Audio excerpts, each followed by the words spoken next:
You're listening to the AZ Wildcats podcast brought to you by DraftKings. Great deal going on right now. You throw down $5 on an NBA game, either team scores, you get $150 in free plays. That's simple. Make it happen. All right.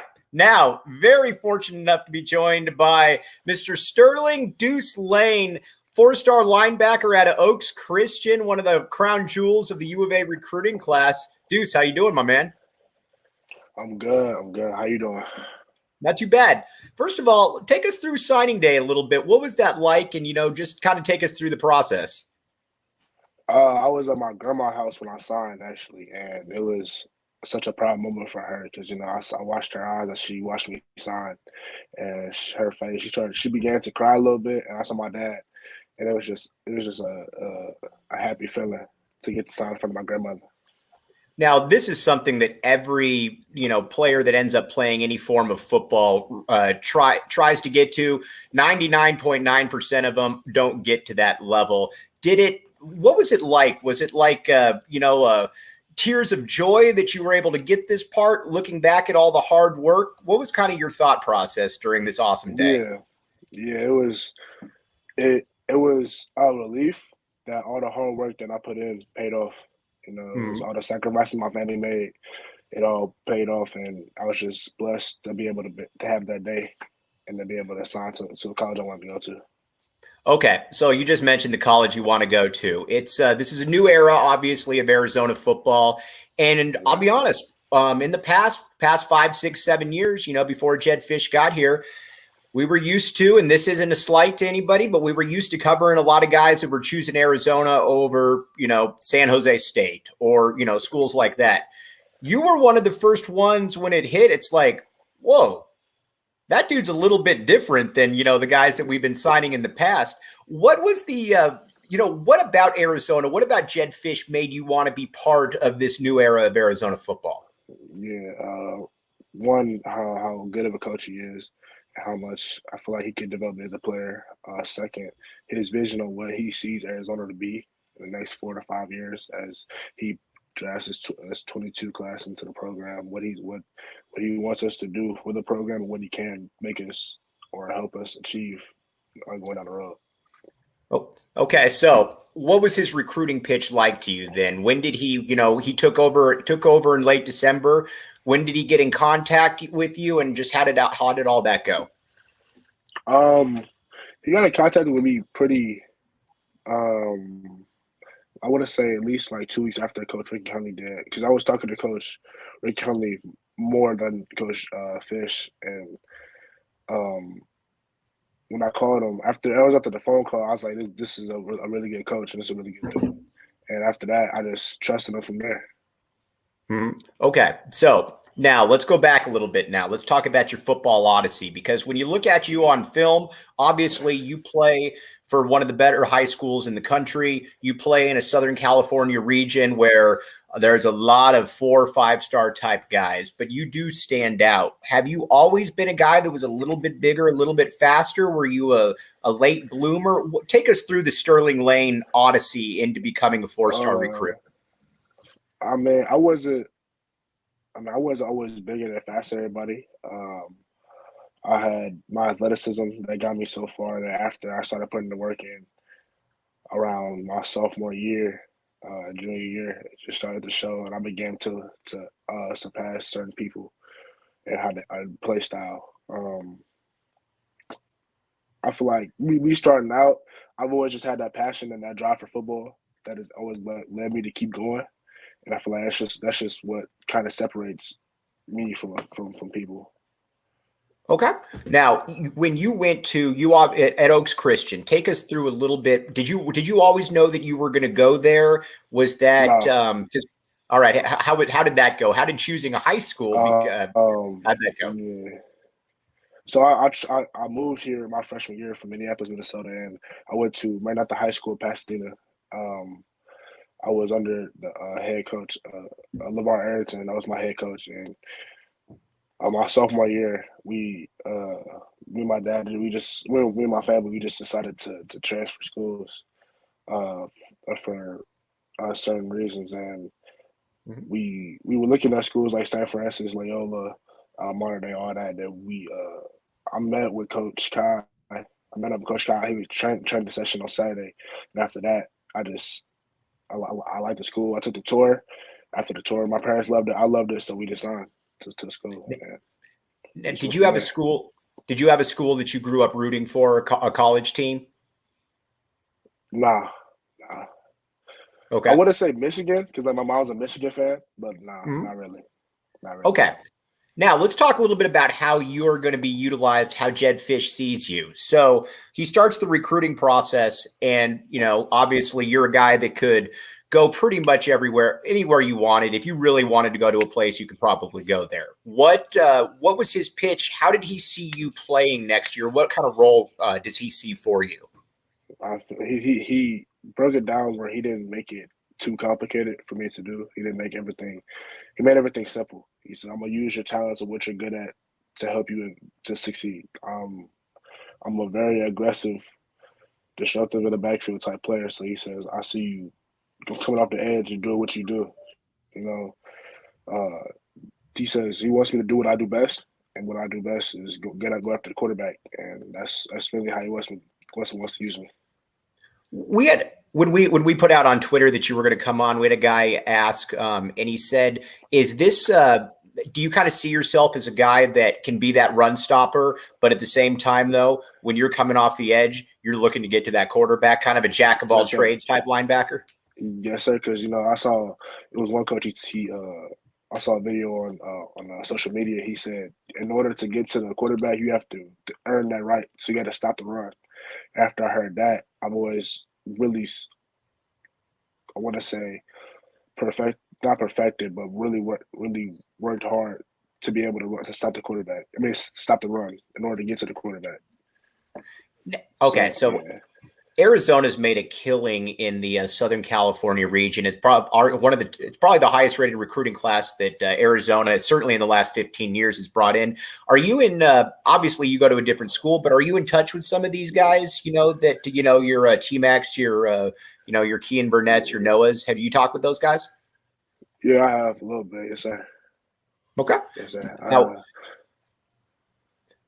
have you guys kind of talked about, starting your own legacy there? Because I've been covering Arizona football for about 20 years. And honestly, Deuce, this is the most excited I have ever seen this city for a recruiting class. And quite frankly, it's not even close.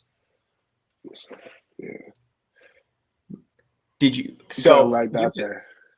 Right. Okay. So what about, all right. So talk a little bit about your visit then. So you go on your visit, what stuck out to you? Or, was there anything, was it feel at home? What stood out to you?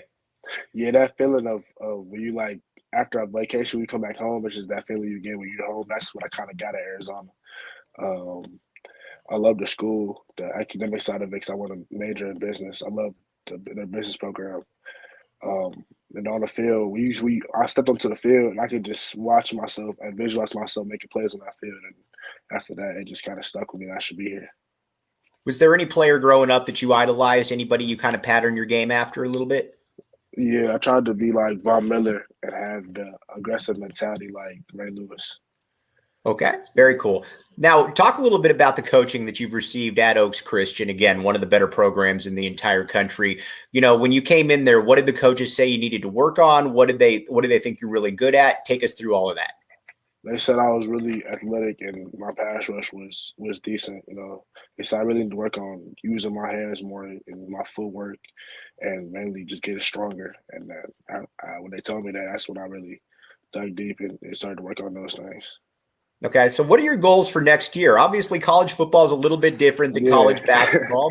Yeah, but what are everybody's got goals. What are your goals? Throw them out there for us. I want at least 10 plus sacks. A lot of TFLs, and mainly just to show that I can play as a freshman. I want to be a true freshman. I want to be a freshman All-American for that school. So I want to play as a true freshman and succeed as a true freshman. All right. Now, what are your measurables right now? Because, again, on film, you look huge. So how big are you? How much you weigh right now? I'm 6'2", 235 right now. 6'2", 235. Do you have like a target weight? Have you talked with the strength coaches about where they'd like to see you get to? Yeah. Yeah, I want to be around 245, 250. Okay. Obviously, putting on muscle mass more than fat, but yeah, around that weight. Now, throughout the recruiting process, then going back here a little bit, you committed somewhat early to Arizona. Arizona had a tough season. When you had, I'm sure you, like any other like high-rated kid, I'm sure you had schools in your ear. And what was, what did you say to them when they're like, well, you should come look at us. You should come look at us. What was that like? I obviously we have opportunities like that. You have to at least see those schools. You never want to turn anybody down just in case you can see it's a better fit for you. So I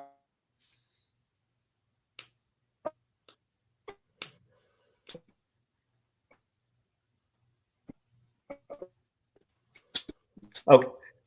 Yeah, I think we're buffering there a little bit, Deuce. Here, I think you're buffering a little bit on your end. Let's try to get him back in there as quickly as we can. But that's the cool thing, though, about being on the AZ Wildcats podcast is that we've had so many good recruits on here. We've had a Kean Burnett, who is a high 4-star kid. We've had a Noah Fafita, who's been kind of the linchpin of the entire process right there. And okay, I think we have Deuce back. All right, Deuce, you there, my man? Yes, sir. Okay, sorry about that. Yeah, I think we're good to go now. So, but yeah, you were just kind of talking a little bit about, what you would tell, other schools and throughout the process, being that you were an early commit. Yeah, I obviously I told them that obviously I'm committed to Arizona, but I would still come see the school just in case it's a better fit for me and my future. So yeah. Okay. All right. Before we let you go, two-part question. First of all, when do you get here? When do you arrive at the U of A? I'm trying to arrive in March, but if I don't, June. Yeah. Okay. Very cool. And you said you want to be a business major, right? Yes, sir. Okay. And like I said, every time we have a recruit on, we always give them an opportunity to kind of tell Arizona fans, what to expect. What's your message to Wildcat Nation out here that's super excited to see a guy like you, being that we just generally don't get recruits like you in the past? Yeah, mainly just get ready. It's gonna be a fun show to watch. That's it. Yeah. He's Deuce Lane, and again, Deuce, I can't thank you enough coming on, my man. You're one of the crown jewels of this historic recruiting class, and can't thank you enough for coming on, my man. Thank you for having me. Okay, that's Deuce Lane from Oaks Christian High School, 4-star linebacker. And that's what's honestly really exciting about being here on the AZ Wildcats podcast is that we've been able to have guys like him come on. And I want to break down a little bit about the optimism about what he's bringing on the other side. But first, DraftKings Sportsbook app. Here's the deal. Got a new one, great one going on right now. You throw down, for new customers only, you throw down $5 on an NBA game. And if your team hits, your team wins, you get $150 in free plays. It's that simple. It's that easy. And you know what? A lot of people are doing it. If you're not doing it, you should be doing it, especially this time of the year when you got basically every single sport going on that really matters. Hop onto the DraftKings Sportsbook app. Arizona only. Eligibility restrictions do apply. 21 and up. If you got a gambling problem, call 1-800-NEXT-STEP. They'll get you all taken care of. Again, DraftKings Sportsbook app, code word PHNX. All right. When you watch a guy like Deuce talk, and when you look at a guy like a Kean Burnett that we had on, or a Noah Fafita, the one thing that you can't really hide in when it comes to recruits, when it comes to 17, 18, 19-year-olds, is that enthusiasm, kind of that childish, and I don't mean this in a bad way, joy for what they're about to embark on. And when I asked Sterling, and I said, what did you like about Arizona? And then he kind of gets a little bit of the smile, gets a little bit of the smirk going. And then he says, honestly, I like their vision for me. They broke it down really simple, and that they think that I'm a guy that can cause a lot of problems off the edge, that I can get after the quarterback. And that's been something that I've wanted to do my entire life. And that's what Jedd Fisch has been able to sell. He's been able to sell a vision. And when you're coming into a program that, let's be honest, it was somewhat of a dumpster fire. You got a team that's lost 12 straight games. There's not a lot of hope. You've just lost 70-7 to your in-state rival ASU, and an ASU team that was 2-2 last season, if I'm not mistaken. So it's not like you were losing that game to Alabama. And you had a coaching staff that, whether it was true or not, and perception is reality, didn't really seem to care much. And there was just kind of that vacuous blank look on the sideline from Kevin Sumlin.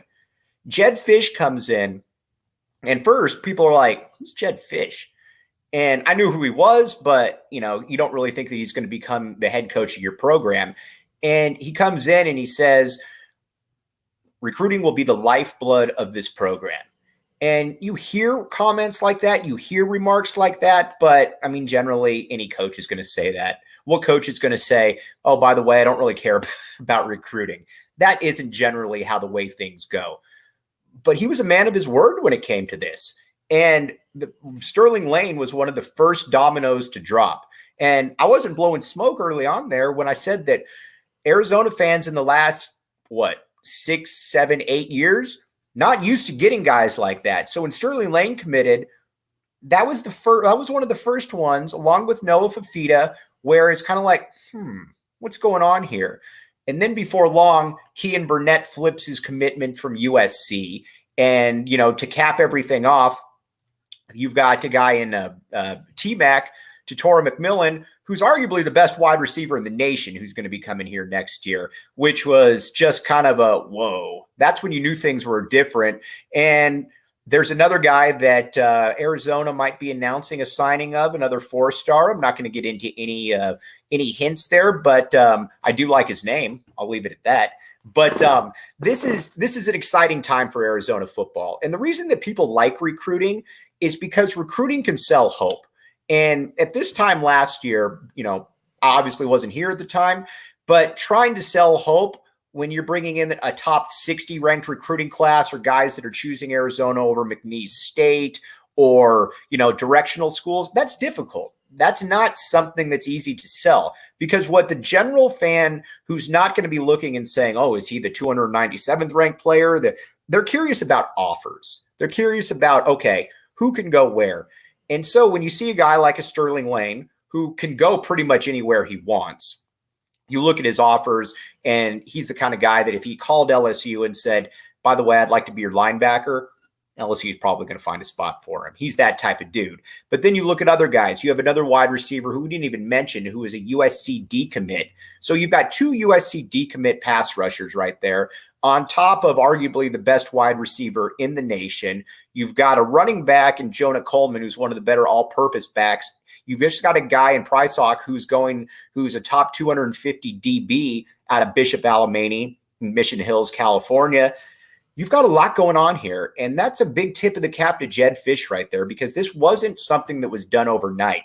This was tireless recruiting. This was second we go into our bye week, we're going to be at all these campuses. We are going to be everywhere we possibly can to be able to show these guys how much they really mean to us, and how much we really see them taking part in our future. And that's the part that I think is incredibly exciting about where we are right now. Now, there is one thing, though, that I think we need to kind of pump the brakes on a little bit, and we'll get to that in just a second. But one thing we don't need to pump the brakes on is the DraftKings Sportsbook app. Code word PHNX. Great deal going on for new customers right now. You throw down $5 on an NBA game, and if the team you pick wins, you get $150 in free plays. That simple, that easy, and this is the great time of the year. NBA season is in full swing. You've got college football coming up. You got 2 games, obviously. Well, you got a bunch of bowl games. You got the NFL. Everything you really need right now, as far as some of the major sports, is there. And let's be honest, if you got $150 to play with, that's going to be really fun. And what's worst case scenario? You're going to lose $5 out of it. That's a risk you want. That's a risk that's worth taking. So check out the DraftKings Sportsbook app. Again, code word PHNX. All right, you bring in a historic recruiting class for Arizona, top 25 class. A lot of people are saying, well, what does this mean next year? 7 or 8 wins? That's where I want to pump the brakes a little bit here. This is going to be a process here. Now, I'd love to be wrong and sit here telling you that this is going to be a 7 or 8 win season next year. But this isn't like college basketball where John Calipari can go to wherever he wants, bring in John Wall, DeMarcus Cousins, Eric Bledsoe, and, oh, we got a top 5 team. College football is totally different. You've got a bunch of different guys that develop physically at a much different rate. I mean, strength is such a big part of college football, and just anybody out there, think about the difference if you've lifted weights or even if you haven't, the difference between when you were 18 to the difference between you were 23. I mean, it's immense. A lot of times you go from being a boy to being a man. And that is where it's going to take a little bit of time here. The important thing, though, for next year, for me, isn't necessarily wins and losses. It's getting as many of these guys out there, getting as many of them game reps as possible. And then taking your lumps, because there's going to be lumps to take, but continue to get better, continue to push that out there. And then after that, you end the season, let's say you're at 3 or 4 wins, then you go into year 3, and I think you can start talking about where exactly do we see Arizona stacking up? How many wins should Arizona fans be able to accept? That's where I think we're at right now. So I would caution against, if Arizona doesn't get to 7 wins next year, that doesn't mean that the season wasn't a success. That means that you're probably throwing a lot of guys out there. But what's also important for Jedd Fisch, and he knows this better than anybody, is you've got to continue to build on these classes. And this is something that Dick Tomey, who had some really good seasons here, was never really able to do. He would get a really good recruiting class, but then he wasn't able to build on it. And so that's why you would have a top 10 team. Then you would go 500 for 3 or 4 seasons. Then you would have the 1998 team that finishes 5th in the country. And then you would go 500 again. Fisch needs to continue to build on this. He needs to be able to, maybe not a class quite like this, although it'd be great, but to be able to get something that's somewhere in that 25 to 35 realm, because then after a couple classes, you can really start seeing the talent recycle through there. And that's where I think people need to be a little patient here. I mean, again, I see the 7 or 8 wins, and it's like, just take a deep breath there. That's probably something that's about a year or 2 off. But it's just fun covering it right now. AZ Wildcats podcast is the place that you want to be. Make sure to download, subscribe, and go PHNX.com. Got everything you need. You got great Suns coverage with Gerald Bourguet. You got fantastic, obviously, Coyotes coverage. Craig Morgan is probably the best in the business. And then you go over the Diamondbacks. They got you covered right there with Derek. And then ASU, my guy Shane is holding it down right there. Check in with him on the post-game show if you want to see what's going on with a little bit of ASU basketball. But I will, first of all, I'd like to thank Sterling Lane again. We've had Sterling Lane, Kean Burnett, Noah Fafita. Appreciate all of you guys. And I will be back with you tomorrow on the post-game show, hopefully talking about a big Arizona victory over Tennessee before we go into Christmas break. But again, for everybody back there, and again, Jacob Franklin, not only is he a foot taller than me, he's a foot smarter than me as well. And he makes all of this happen. I wouldn't have the first idea how to do any of this stuff without him. So, Jacob, big tip of the cap to you. But I'll be back with you right after the game tomorrow, myself and John Schuster, hopefully breaking down another big Arizona basketball victory against Tennessee on the AZ Wildcats podcast.